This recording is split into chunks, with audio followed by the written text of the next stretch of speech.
Okay, Kevin, 4 interceptions. You've already matched your total from 2022, and I can see the smile on your face. It's like contagious week after week as you guys become ball hawks. What's the temperature of the room right now as everyone's kind of eating when it comes to interceptions? No, we're having a lot of fun. Our motto in our room, especially in the defense back room, is getting the ball. Al preaches it every single day, practice, games. We have a certain quota that we got to hit every single day, and it's usually 4 in practice, 4 on game day. And we've been hitting them, so we're going to keep the standard. The standard is high. We're going to keep it that high. I'm curious about this quota. Is this something that Al brought from the start, where he's like 4 is the number, and are there consequences if you don't get it in practice or games? I wouldn't say it's consequences. I just think that Al did bring it from the start, and I think it's just more just a mindset. It's like Al talks about it all the time, like, and we all DBs know this.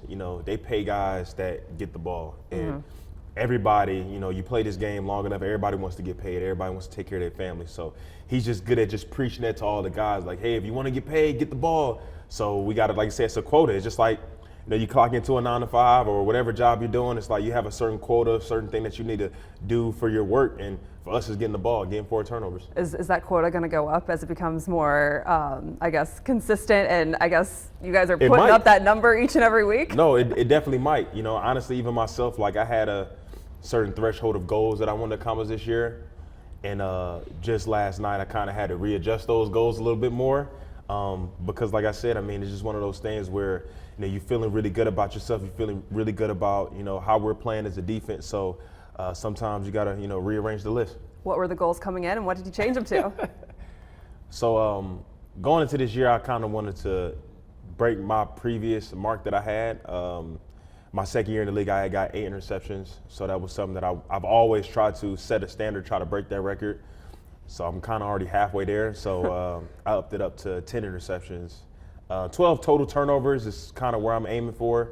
But 10 interceptions, that's what I'm aiming for. To do that, to have your career high in year 2, now be in year 10, and be able to set that bar even higher, you got to have a ton of pride in not only yourself, but the body of work that you can consistently put out there season after season. Yeah, my belief in myself and the confidence I've always had in my game has never wavered from year 1 to year 10.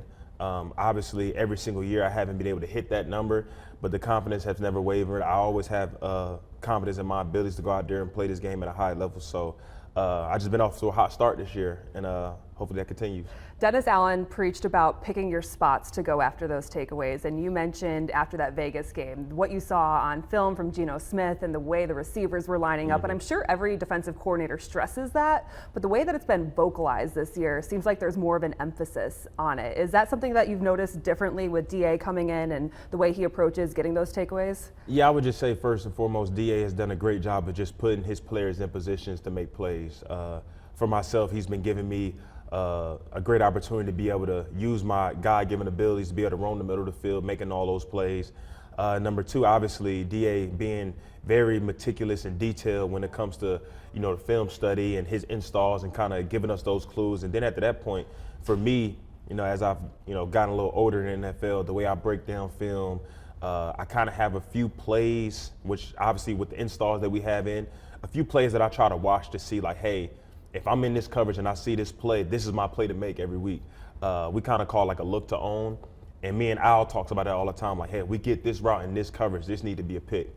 And like you talked about in those Raiders games, those 2 interceptions were 2 looks to own that I was able just to trust my preparation, trust DA, obviously putting me in those positions, and after that, it's just going to make the play. When Al got hired, a lot of the conversation was how cool is it to have a guy who played the game at a very high level for a very long time. How have you seen that manifest itself with the way he's worked with you and the other DBs? Man, he's been a phenomenal hire. I think for me, I've always been very appreciative to have somebody in our room, in our building, that played the game at a high level because they just see the game a little bit differently.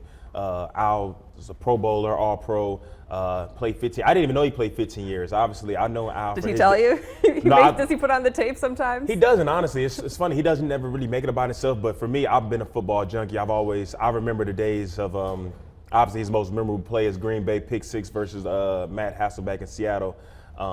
But he just sees the game a certain way. He always can give, especially the corners, because he works with the corners a lot, be able to give them a lot of little tips that helped him play, right? If it's how a receiver runs his routes. It's the process of elimination. Like if he does this stem or if he gets to the numbers, only a couple routes that he can run.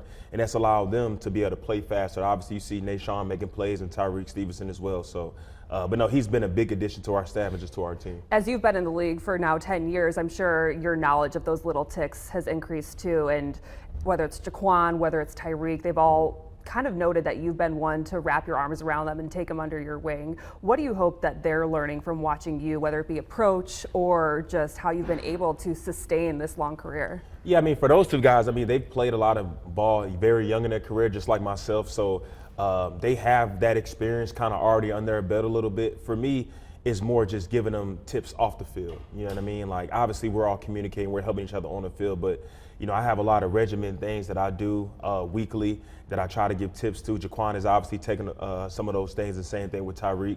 Because I think that's the biggest thing when you talk about longevity in this league, and I think everybody wants to play a long time, take care of their family, make a lot of plays, build a legacy. I just try to give it those longevity tips, right? If it's, you know, how you take care of your body throughout the week.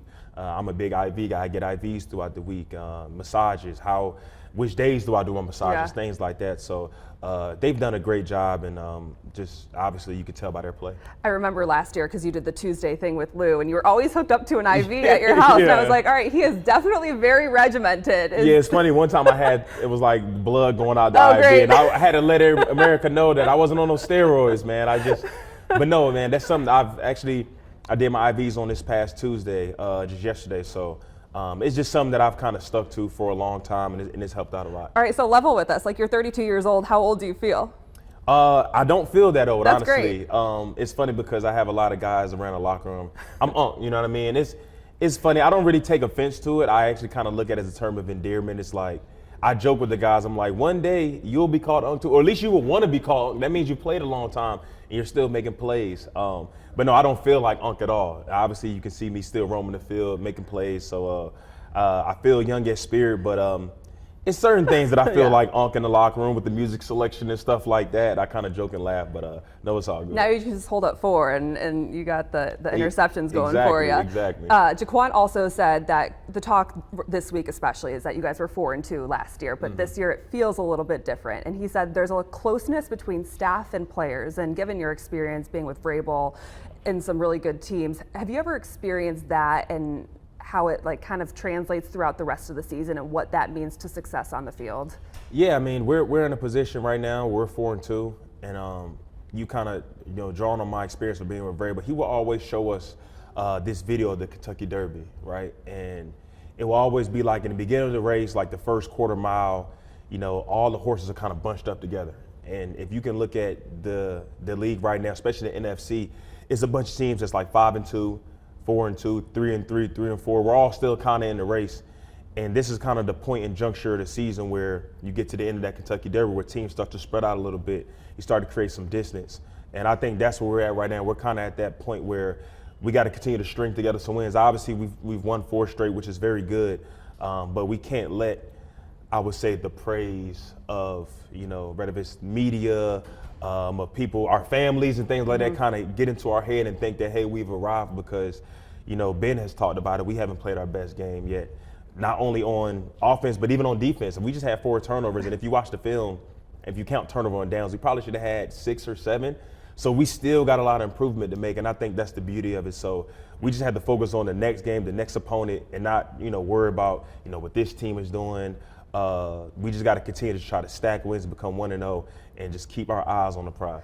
We saw a mic'd up clip of Ben Johnson last game, and he's like stoic as can be throughout the entire game, and then everyone is living for these post-game locker room celebrations. Do you appreciate that? I don't want to say nothing's good enough, but the competitor in him that is always like, we can be better. Yeah, I mean, this guy's always locked in. It's funny because I remember I seen that mic'd up thing too. But I remember pregame, I'm always the captain that talks during the coin toss. And I was about to ask Ben about, you know, where do you want to kick? And he was just walking by me. I guess he might have been talking on the headset. And he kind of gave me one of these real quick. And he was like, I'll come back.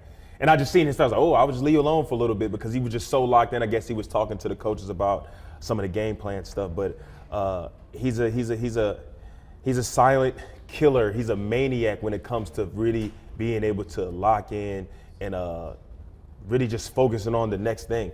But obviously, once the game is over and we win, that emotion lets out, and you kind of love that from him because that's something as a player that, especially being in this league, I always want to be locked in because you never want to get too high, get too low. You always kind of want to stay neutral, and for our leader to be like that, it's always great.